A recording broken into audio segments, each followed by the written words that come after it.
Think twice about the secrets to success. His book, 7 Habits of Highly Effective People, has been a highly effective money spinner for Stephen Covey. But how reliable are its findings and his protestations? Intuitively, it makes sense to me that being proactive, beginning with the end in mind, putting first things first, thinking win-win, seeking understanding and being understood, identifying synergies, and sharpening the saw can make a person more effective and possibly even highly effective.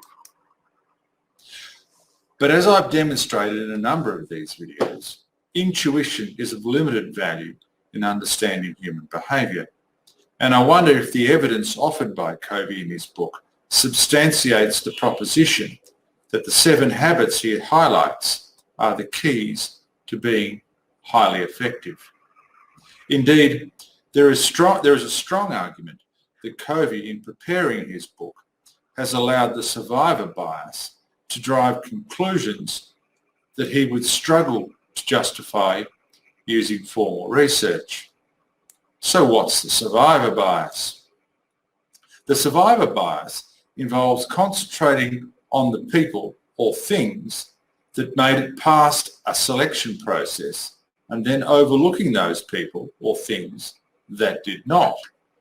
In Covey's case, this involves focusing his research on effective people and what they have in common, to the exclusion of ineffective people and what they might have in common with each other and indeed highly effective people. Consider, Covey identified that effective people seek win-win outcomes.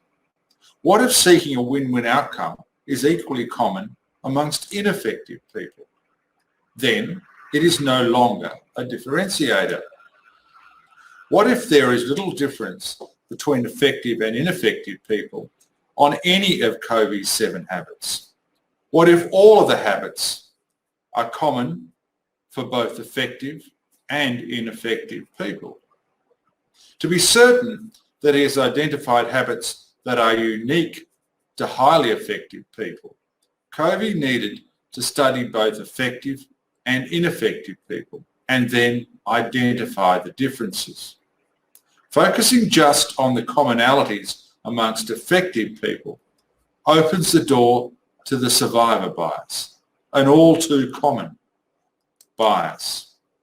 Avoiding the survivor bias is essential for optimum decision making, as is avoiding the equally common biases like the sunk cost fallacy, sticking with a fatal or failed strategy due to the investment to date, blind spots, not seeing critical facts, often due to intuition, and self-serving bias, taking undeserved credit for success. All 4 biases have been found to be very common indeed, particularly amongst business people, and all 4 biases impede optimum decision making. The insights? 1. When assessing research, beware the survivor bias. 2. When making decisions, beware the sunk cost fallacy, your blind spots, and the self-serving bias. And 3. Develop strategies for making decisions with as little influence as possible from cognitive biases.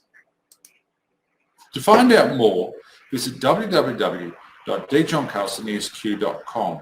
That's www.djohncarlsonesq.com, or email me, johnc@djohncarlsonesq.com. That's johnc@djohncarlsonesq.com. I'm John Carlson. Thanks for listening.